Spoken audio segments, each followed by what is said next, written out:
그리스도인의 자유와 사랑이라는 제목을 가지고 함께 말씀을 나누도록 하겠습니다. 지난주 4장에서는 그리스도가 하신 일, 그리고 성령님께서 하신 일에 대해서 좀 구체적으로 이야기를 했던 것 같습니다.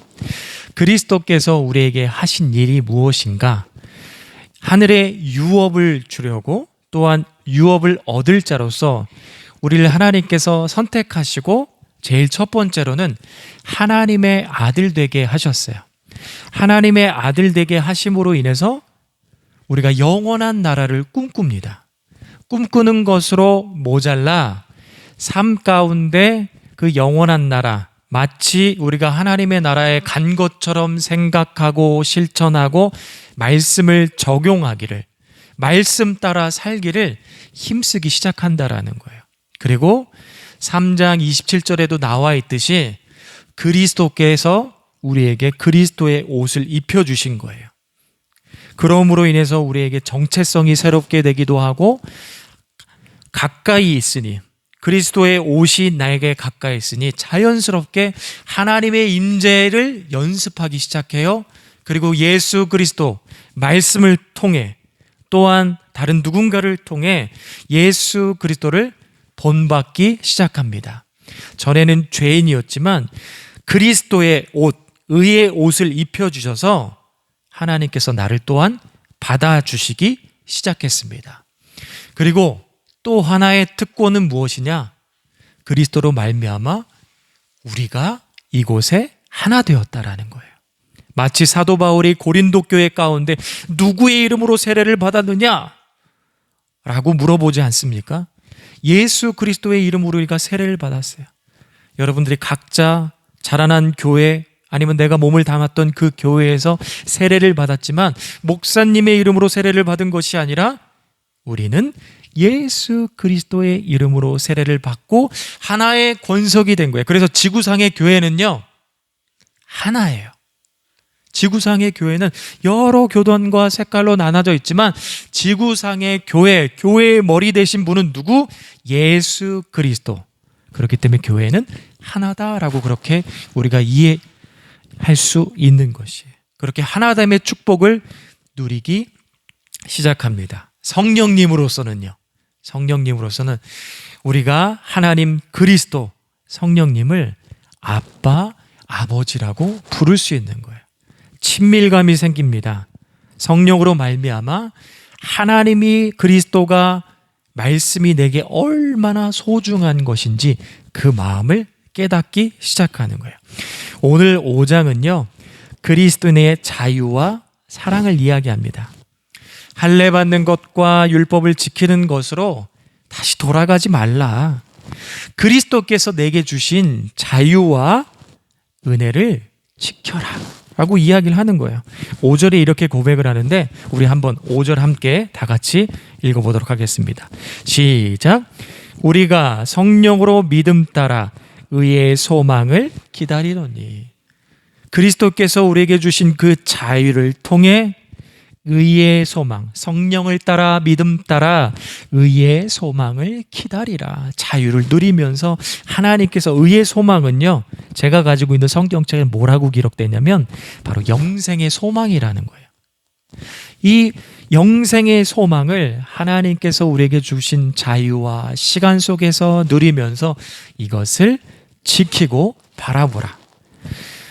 마치 자유가 우리에게 주어졌다라고 생각하니까 내 마음대로 할 거야, 자칫 잘못하면, 오해하면, 그런 생각이 드는데, 사도 바울은 그것을 걱정해서 내게 주신 그 자유 속에서, 시간 속에서 성도를 사랑하고 성령의 열매, 사랑과 희락과 화평과 오래 참음과 자비와 양성, 충성, 온유, 절제, 이 성령의 열매를 삶 가운데서 맺으며 살아라.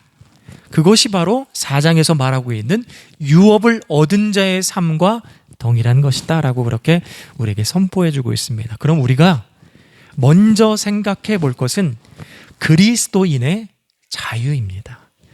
여러분, 자유는 내 마음대로 사는 것이 절대 자유가 아닙니다. 성경적인. 그리고 사도 바울이 갈라디아서를 통해서 말하고 있는 자유는요, 하나님께서 세우신 창조의 질서 안으로 들어가는 거예요. 다시 한번 말씀드립니다. 하나님이 세우신 창조의 질서 안으로 들어가는 것이 참 자유다라고 이야기를 하는 거예요. 예를 들어서 설명해 보도록 하겠습니다. 여러분, 우리가 각자가 운전을 해서 어딘가 목적지를 향해 간다라고 가정을 해봐요. 그러면 우리가 운전을 할 때 어떤 약속을 하죠? 서로가 교통 질서를 지키겠다라는 약속을 합니다. 그렇죠? 그래서 그 질서 안에 질서 따라서 운전을 해야 돼요. 그런데 나는 자유인이야, 내 마음대로 할 거야 라고 하면서 그 목적지를 향해서 신호도 지키지 않고 마음대로 막 달려가면 안전하게 갈 수 있을까요? 빠르게 갈 수 있을까요? 그것에 대한 정답은 우리가 다 알고 있어요. 그렇지 않다. 교통 질서, 서로가 약속한 이 교통 질서를 지켰을 때 안전하게 갈 수 있고 빠르게 갈 수 있는 거예요. 교통 질서도 우리가 운전하는 것도 마찬가지고요. 경기하는 것도 마찬가지예요. 이게 상가 옆에 보니까 농구장이 하나 생겼더라고요. 실내 농구장이. 농구는 몇 명이서 하냐면 5명이서 해요. 그런데 나는 자유인이야, 우린 10명이서 해. 그리고 농구 규격이 있어요. 운동장 규격이 있어요. 근데 이 규격을 나는 상관없어, 자유인이니까 내 마음대로 지킬 거야. 그 규격을 지키지 않고 마음대로 선을 넘나들고 그리고 공을 들고 막 뛰어댕겨요. 그러면 그 경기가 재밌을까요? 재미가 없어요. 그 경기가 정말 재밌으려면 서로가 약속한, 마치 교통 질서를 지키는 것처럼 룰을 지켜야 돼요.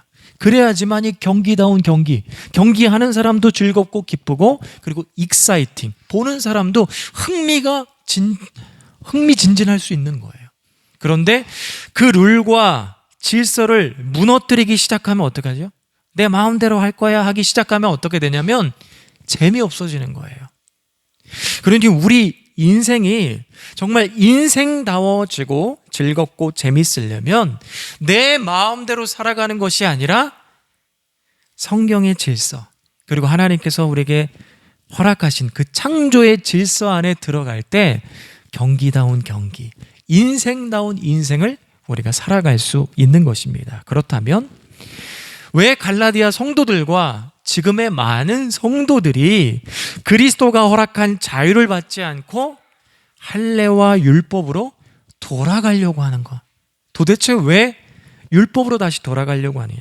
여러분, 갈라디아서 4장 21절부터 31절은 누가 나오냐면 하갈과 사라예요. 하갈과 사라. 그러면 그의 아들들이 누구죠? 이스마엘과 이삭이 등장을 합니다. 갈대아 우르에 있을 때 아브라함이 하나님께로부터 소명을 받습니다. 그러고 나서 가나안 땅으로 오게 되죠. 그리고 12장에 하나님께로부터 아브라함이 무엇을 받냐면 바로 약속을 받아요. 12장에 너는 복을 받아 큰 민족을 이루고 창대케 되며 복의 근원이 될 것이다 라는 하나님의 약속을 받습니다. 그리고 나서 그 약속을 받는데 더 확실하게, 그럼 내가 언약까지 너에게 줄게, 그러면서 15장에는요 하나님께로부터 약속과 더불어 언약을 받아요. 거의 동일한 거예요. 뭐라고 이야기하느냐? 나는 너의 방패요 지극히 큰 상급이다. 그러면서 12장에는 약속을, 15장에서는 언약을 받아요. 근데 이 약속과 언약에 이루어지기 위해선 하나의 키가 있는데 그건 뭐냐면 자녀예요. 자녀. 사람이 많아지고 복을 받고 네 민족이 창대케 될 수 있는 것, 그리고 방패요 지극히 큰 상급이라 그러면서 이후에는 마찬가지 자손에 대한 약속을 해요. 그렇기 때문에 이 약속과 언약이 이루어지는데 키포인트는 무엇이냐? 바로 자녀예요. 근데 사라에게 자녀가 있습니까?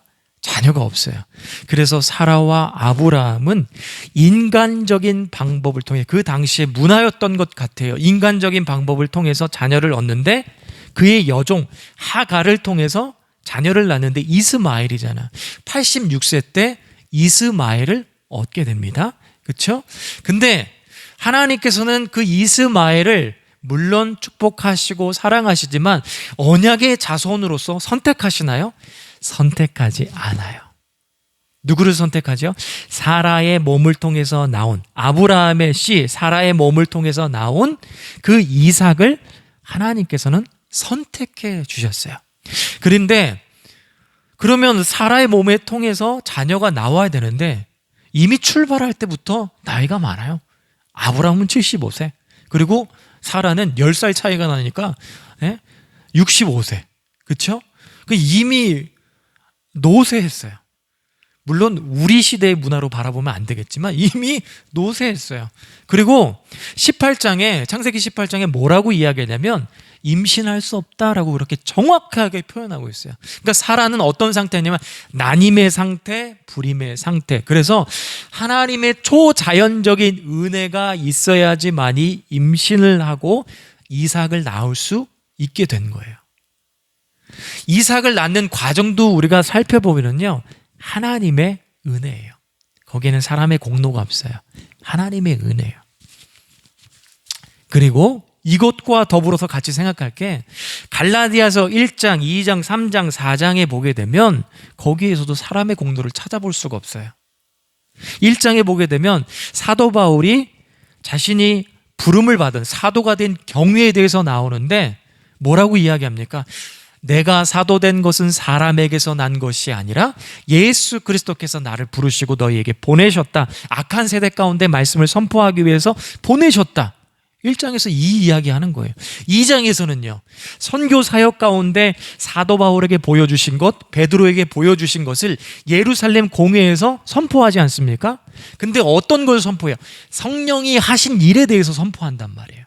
이방인들 가운데 성령이 어떻게 역사했는지 사도 바울과 베드로가 선포한 거예요. 거기도 사람의 공로를 찾아볼 수가 없어요. 세 번째, 믿음을 우리가 소유하고 믿음으로 오는 복, 이것도 율법이냐 성령이냐 질문하지 않습니까? 답은 성령으로 된 것이다 라고 우리가 잘 알고 있어요.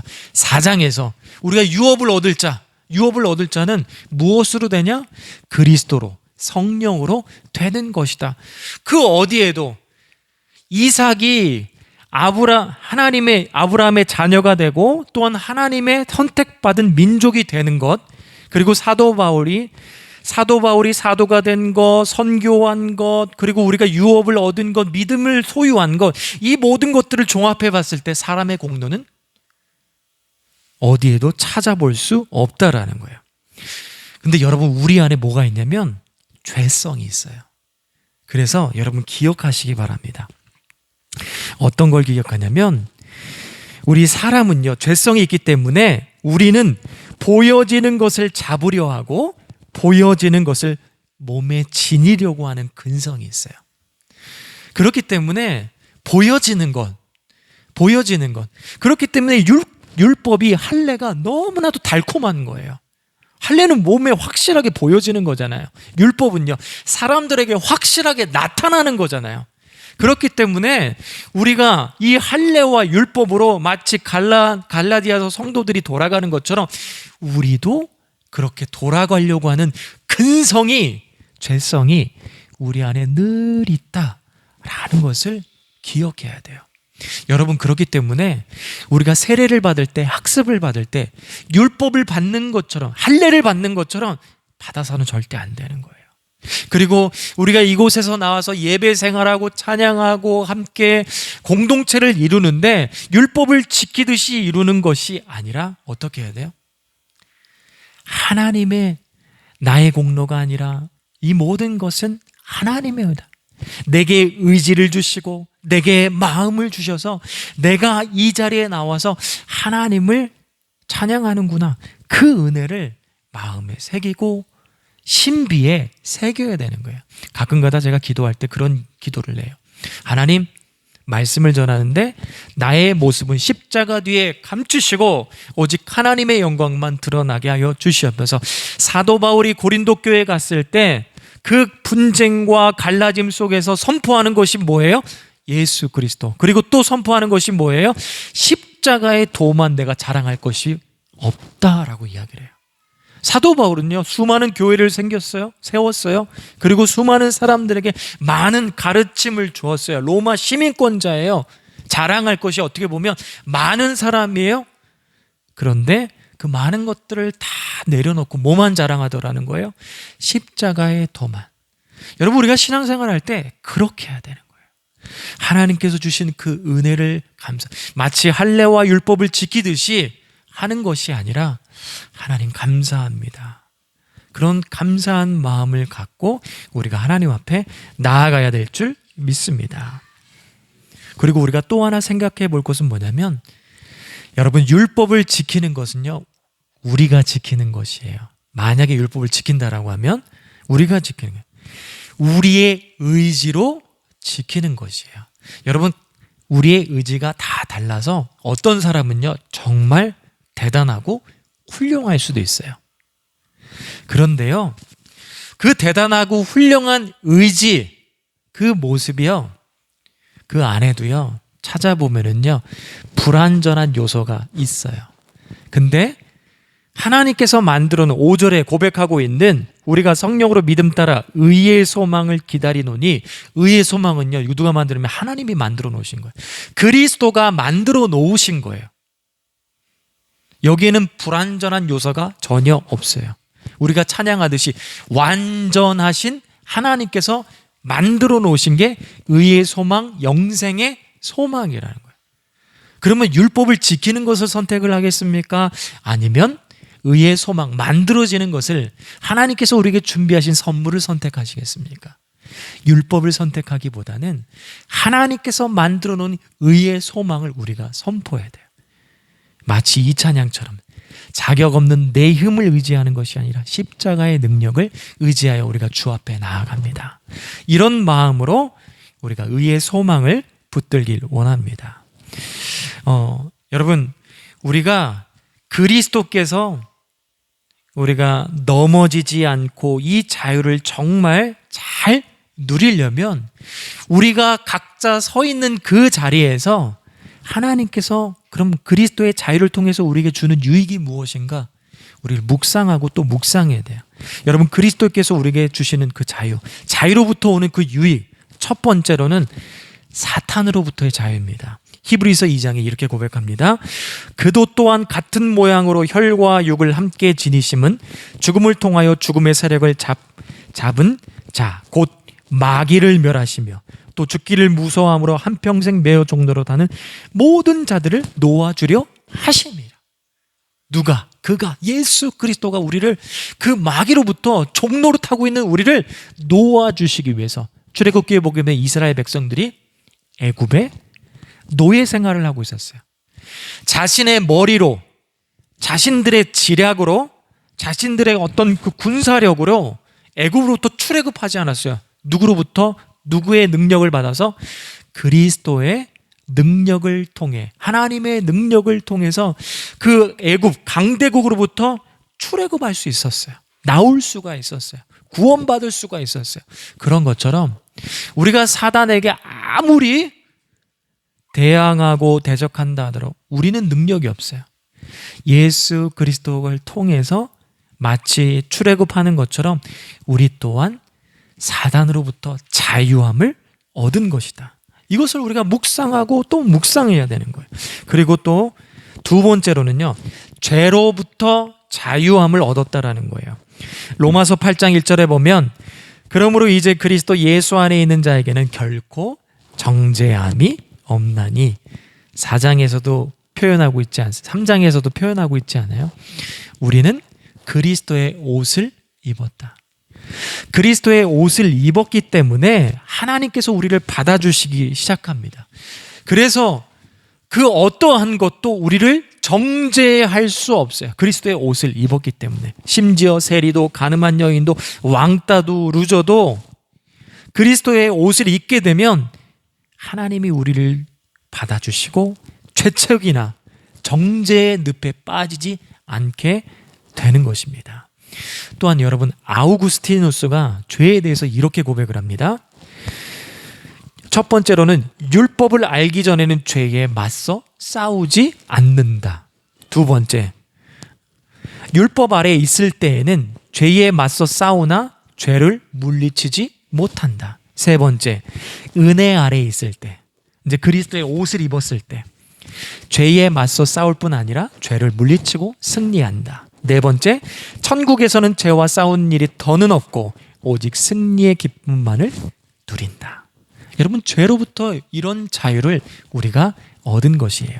세 번째로는요, 사람들에게 하는 복종으로부터 우리가 자유를 얻는 거예요. 고린도전서 7장 23절, 너희는 값으로 사신 것이니 사람들의 종이 되지 말라. 예전에는요, 우리가 사람의 시선을 의식했어요. 그런데 은혜 아래에 있을 때, 그리고 우리가 성도가 되었을 때는 사람을 의식했던 모습에서 하나님을 의식하는 거예요. 그래서 먹든지 마시든지 주를 위해서 살아가기 시작하는 거예요. 그렇기 때문에 사람들에게 잘 볼 필요가 없는 거죠. 누구에게 잘 보여요? 하나님께 잘 보여야 돼요. 그렇다고 해서 사람들을 무시하거나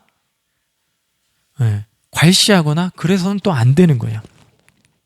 사람들에게 대할 때는 그저 그리스도의 성품으로 보이고 덕을 나타내며 그 사람들에게 단지 그 사람들에게 복종하는 것이 아니라 그리스도께만 복종하는 삶이 되는 것이죠. 그리고 네 번째, 우리에게 오는 자유의 유익, 죽음으로부터의 자유가 온다라는 거예요. 여러분, 사람이 태어나는 것 정해져 있습니다. 그렇죠? 정한 날짜에 태어나게 됩니다.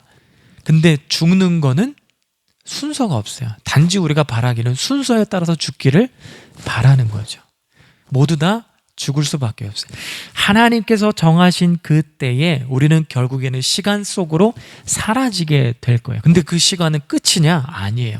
시간 속에서 사라지지만 그 다음에 우리가 어떻게 되냐면 영원한 시간 속으로 들어가는 거예요. 영원한 시간 속으로 들어가서 하나님과 그리스도와 성령님께서 예비해 놓으신 그곳에서 영원한 기쁨을 맛보는 거죠. 그렇기 때문에 이제는 죽음이 두려움이 아니라 뭐냐면 설레임이 되는 거예요. 왜? 내가 그리스도를 만날 수 있으니까. 그러니 죽음으로부터 자유할 수 있는 거예요. 다섯 번째, 무덤으로부터 자유해. 예수님께서 십자가에 못 박혀 돌아가시고 3일 만에 부활하셨어요. 무덤 속에 그대로 갇혀진 자가 되는 것이 아니라 부활하셨어요. 부활의 첫 열매가 되어 주셨어요. 그렇기 때문에 우리도 죽음 이후에 무덤에 갇혀 있는 것이 아니라 부활의 성도로서 그 부활을 참여하는 자가 되는 것이에요. 여러분, 그런데요, 예수님께서 부활하시고 엠마오로 가는 제자들에게 나타났는데 제자들이 알아봐요? 못 알아봐요? 못 알아봐요. 말씀을 풀어줬을 때 우리가 예수님과 같이 식사했구나라는 것을 그제서야 알아줘요. 그리고 막 제자들이 두려움 가운데 막 떨고 있을 때 문이 닫혀져 있는데 그 문을 뚫고 들어오세요. 시 공간을 초월하여 그리스도가 나타나셨어요. 부활하신 이후에. 그러니까 세상의 것이 그리스도를 가둬둘 수가 없는 것이죠. 마찬가지예요. 다른 차원이지만 우리 그 부활에 참여한 성도, 무덤으로부터 자유를 얻은 성도도 마찬가지예요. 세상의 것이 우리를 가두어 놓을 수 없어요. 그리스도의 말씀을 따라서 세상을 향해 두려워하기보다는 담대하게 믿음을 선포하기 시작하더라는 거예요.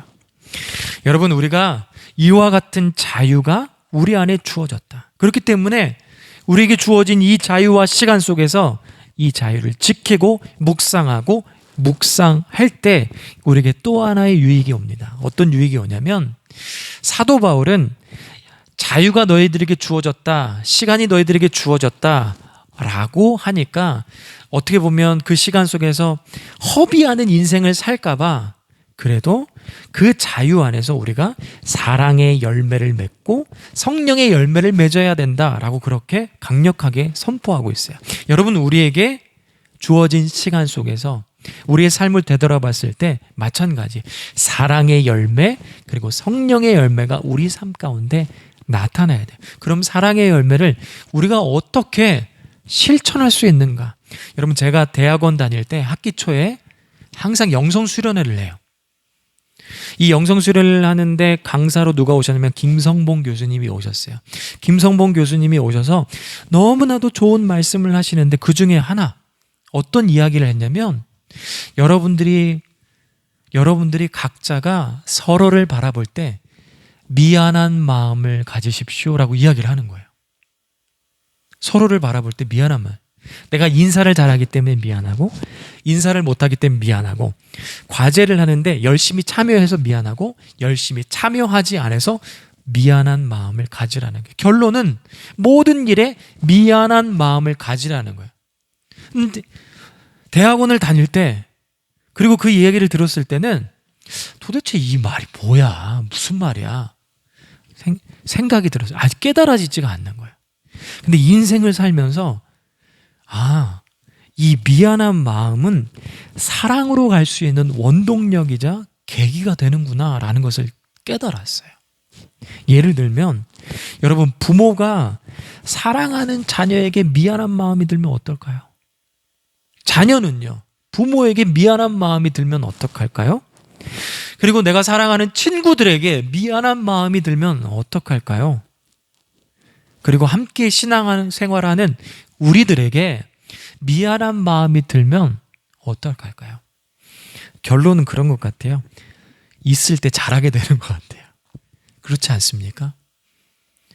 내 부모님한테 미안한 마음이 있으면 한 번이라도 더 전화할 수 있게 되는 것 같아요. 여러분, 이런 사랑의 실천을 우리가 해야 되는 거예요. 율법도요 613가지인데 압축하면 두 가지가 나오는데, 하나는 뭐예요? 하나님을 사랑, 두 번째 이웃 사랑이에요. 이런 하나님을 사랑하고 이웃을 사랑하는 것을 우리 삶 가운데서 맺어야 되고 성령의 열매를 맺는데, 사실 이 사랑의 열매를 맺는 것과 성령의 열매를 맺는 것이 녹록치 않아요. 쉽지 않아요. 갈라디아서 4장에 보게 되면 이런 말씀이 있어요. 나의 자녀들아, 너희 속에 그리스도의 형상을 이루기까지 다시 너희를 위하여 해산하는 수고를 하노니. 그리스도를 닮는 것, 성령의 열매를 맺는 것, 사랑의 열매를 맺는 것은 그리스도를 닮는 것인데 해산의 수고가 있대요. 그 정도로 아프대요. 힘들대요. 그리고 또 하나, 로마서 7장에 보게 되면 사도 바울이 이런 표현을 해요. 오호라, 나는 곤고한 사람이다.